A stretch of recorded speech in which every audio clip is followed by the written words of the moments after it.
Black Politics, Chapter 13, read by author Rashida Brown. I welcome you back for Chapter 13. In advance, please excuse any background noise you may hear, yelling and screaming and laughing, and the neighbors over here are loud, so I do apologize for that. But let's get into Chapter 13. Come on in my office and close the door behind you, Chief John said. Officers Justin and Caleb took a seat.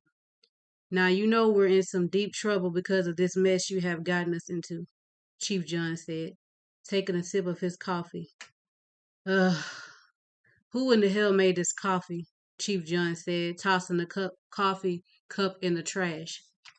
Now we've been working hard trying to cover our asses with this mess, and it cost us a lot. I know, sir, and I think I speak for us both when I say we are beyond grateful, Caleb said. You bet your ass you are. You boys are in a lot of trouble, especially you, Caleb, since you are the one who decided to shoot the boy. I know, sir, Caleb said, hanging his head. Pick your head up, son. You will be all right. Look, I brought you in here to talk about how things will be here on out. I think it will look good on you boys if you volunteer to step down. Step down? You mean we have to resign? Justin asked. I'm afraid so. People have been pressuring me about firing you guys since that video was leaked, and some even want you charged. I think if you left voluntarily, it will look good on you. You still will receive pay, you just won't be on duty anymore, Chief John said. Well, I guess that's fair considering the circumstances, Caleb said. Fair? Are you serious? Why should I have to quit when it was you who decided to shoot the boy? I had everything under control, but you just could not control yourself. So now my family and I are affected by a choice you made on your own. Justin snapped, jumping to his feet. Sit down, son. I know you are frustrated, and this is hard on you. Believe me, it is hard on me too. You guys are two of my best officers, but unfortunately, we will suffer from this as well. Hopefully, when all of this blows over, we can bring you two back, but for now, this is how it must be. I need you to stick together. I cannot have you falling out with each other. It just would not be good for any of us, Chief John said. Justin nodded his head and sat back down. Look, me and Linda are having a barbecue tonight, and we need you to bring your family. It's some things we need to discuss as a group, and we could all use some fun time, Chief John said. Both men nodded their heads. Great. Write me up a letter of resignation, and we will make the public announcement tomorrow. See you boys tonight, Chief John dismissed them.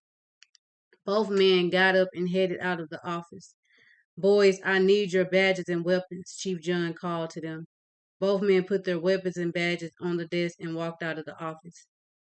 It's been hours since Chief John had spoken to Caleb and Justin. He was wrapping up his day at the office and getting ready to head home and prepare for the gathering. Then he took his phone out of his desk to place a call. Hello? A lady answered. We're having a dinner tonight and I need you to be there, Chief John said. Okay, I will be there. Is there anything I need to be concerned about? The lady asked. No, just be there, Chief John said, hanging up the phone. He grabbed his things from his desk and headed home. John pulled into the driveway, grabbed his stuff out of the car, and headed into the house. As soon as he opened the door, his grandson greets him, who clings to his leg. Hey, my boy, what you been doing all day? John said, handing his things to his wife. Then he sat down in his chair, putting his grandson on his lap. What you been up to, bud? John asked. Grandma let me have an extra cookie and snack today, Grandpa, and I got to go to the park, the kid said. The park? Did you get to go to the park and have an extra snack? That's not fair.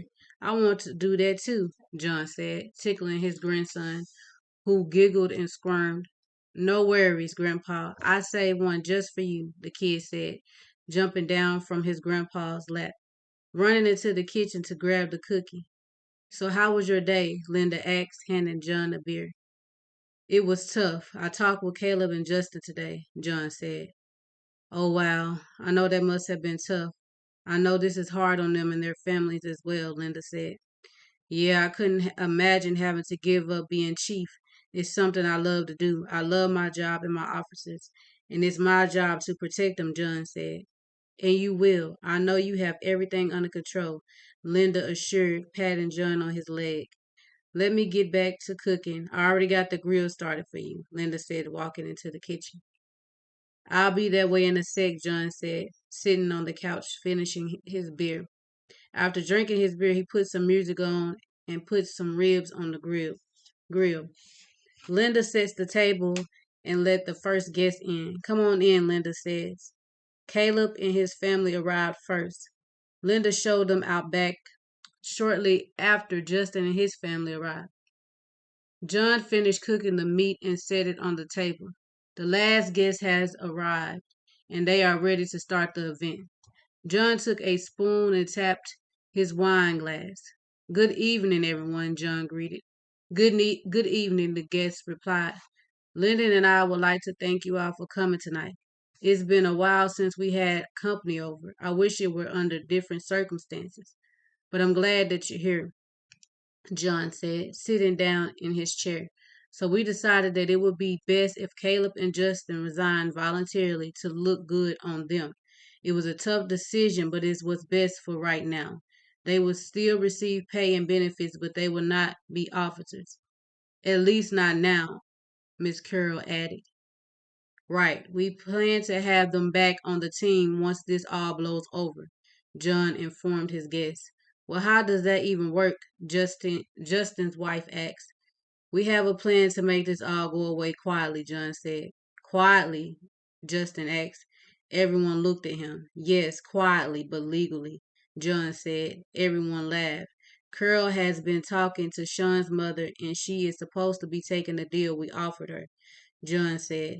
Right. I visited Miss Jones and explained to her the importance of taking the deal that we are offering. It looks like she will be taking the offer, Miss Carroll said. What type of deal did you offer her? Lisa, Justin's wife asked. I mean, does it matter? Kathy, Caleb's wife said. Yes, it matters. I just want to make sure she's getting a fair deal, Lisa said. Well, you don't have to worry about that. Miss Jones and her family will be well taken care of, Miss Carroll assured her. Lisa nodded her head and smiled. Good, Lisa said. So tomorrow they will make a statement publicly about their resignation, and it would look good if they had their families by their side, John said. I agree. It looks good if you girls were up there with them. It shows that you agree and stand by your husband, Linda said. I'm down for it, Kathy said, kissing Caleb. Okay, Lisa said, holding her head down. You do support your husband, right? Miss Linda asked Lisa. Of course, Lisa replied. Okay, good. Then we have nothing to worry about, Linda said. John and Carol slipped off to the kitchen while everyone was busy talking. You got what I asked for? John asked her. Yes, I have it, Miss Carol said, taking an envelope out of her purse. Good. I know I can count on you, John said, tucking Miss Carol's hair behind her ear. Miss Carol pulled away. Not here, John. It's too risky, Miss Carol cautioned him. Fine. When can I see you again? John asked. Richard will be out of town this weekend, and we can then if that works for you, Miss Carol said. Works fine, John said. Well, great. I'll see you then, Miss Carol said, walking back into the living room. John finished gathering with everyone. It is the next day, and Justin and his wife Lisa are up early arguing. Do you know what the deal was about? Lisa asked. No, babe. We have gone over this 1,000 times. I do not know any more than you do. They have been keeping us in the dark too. I just trust that the chief would not do anything that would jeopardize us or his career. He loves his job too much to do anything that would put that at risk, Justin said. I don't know. Something about this whole situation does not seem right. My gut tells me that this is not right, Lisa said, sitting down on the edge of the bed. Justin kneels in front of her. Look, I don't like this either. If I can go back to that night and do it all over again, I would. But I cannot. I can't, Justin said. I know, honey, but I just don't think you should have to suffer for what Caleb did. Yes, you were wrong for how you handled the situation, but it was Caleb who pulled that trigger, not you, Lisa said. Well, I was there, and I have to face this. I might not have pulled the trigger, but I am just as guilty. So I'm going to get brave and go in there today and do my part, Justin said, putting his shoes on. I can't. You can't what? Justin interrupted. I don't want to be a part of this. I mean, have not we suffered enough? And now I must stand beside you on TV and agree publicly with what's going on. I'm afraid I have to disagree with how you treated a young man and what Caleb did. It was all wrong. At least you know you were wrong, but going up there and standing next to him, agreeing with him, I would not, Lisa objected, standing to her feet. What do you want me to do? Justin yelled. I don't know, but not this, Lisa said, walking off. Justin followed her down the hallway. Tell me what to do, and I will. Just tell me how to fix this, Justin insisted. Lisa turned around and looked at him. Tell the truth. Apologize for what you did and own up to your mistakes, Lisa told him. Okay, I will, Justin agreed. Good, Lisa said, fixing the kids' lunch bags. Let's go, boys, Lisa called to them. They loaded the kids up in the car and dropped them off at school. The car ride to the apartment was quiet. It was going differently at Caleb's house. He and his wife agreed. You walk in there with your head held high. You did what you thought was best, and your life matters too. That is what you tell them. So stand your ground. I got your back, Kathy encouraged, fixing Caleb's tie. Come on, let's go, Kathy said. So they dropped their kids off at school and headed to the police department. Everybody was sitting in John's office waiting for the news reporters to arrive. They're here, Chief, and the officer said. All right, everyone, put your game face on, Chief, Chief John instructed. Everyone followed him out of the office to the front of the building, where several news reporters were. Chief John stepped up in front of them. Thank you all for coming. I have with me Officer Caleb and Justin, who are here to resign publicly. They both came to the decision on their own, and I could not be prouder of them. I do have to say that this department will not be the same without them. We remain certain that everything will be cleared up and they will be able to return. Well, I will turn it over to Caleb, Chief John said. Caleb and his wife walked up to the mic. Thank you all for allowing me to come before you today. First, I would like to say that my wife and I decided that it would be best if I resigned. It was an it was an exceedingly difficult decision for me because I love the work I do. However, we must protect our officers at all costs. Our lives matter just like everybody else, and I stand firm on my decision that I feared for my life, Caleb said, smiling at his wife, walking away from the mic. Justin and his wife approached the mic. He looked at his wife and she nodded her head. Hello, my name is Justin, and I was one of the officers involved in the incident with Sean Jones. I would first like to apologize to his family for my action and my partners. I'm truly sorry for the pain we caused you and your family. I in no way ever think it's okay to do what I did. Sometimes we have to make difficult decisions being officers, and I can honestly say I made the wrong choice. I'm stepping down because I don't deserve to be an officer. My main duty is to serve and protect, and I failed to do that. So once again, I apologize for my actions and hope that you can find it in your hearts to forgive me. Justin and his wife walked off. Chief John looked at Justin and walked up to the mic. Thank you for coming. There will be no questions. Good day to you, Chief John said, walking off. They all go back into the building. What in the hell was that? Chief John shouted at Justin. I just thought I needed to apologize to the family, sir, since nobody has done it, Justin said. Apologize for what? Chief John asked. What do you mean? What happened to that boy was wrong. And I'm sorry, Chief, but I think you all owe his mother an apology, Justin said. I will be in the car, Lisa said, storming off. This was her idea, wasn't it? Chief asked. Look, it's not a big deal. I apologize and I don't feel bad for it, Justice said. Apologizing makes you look guilty, and you just made my job a lot harder, Chief John snapped, storming off to his office. You're just thinking about yourself, huh? What about my family and me? Caleb said, pushing up on Justin. It's your fault we're in this mess, Justin said, pushing past Caleb.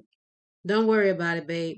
He will come around once he realized we're all he got, Kathy said. A few days have passed since the announcement was made about the officers resigning. Chief John and the state attorney met up at the prison to visit an inmate. You got the paperwork, right? Chief John asked.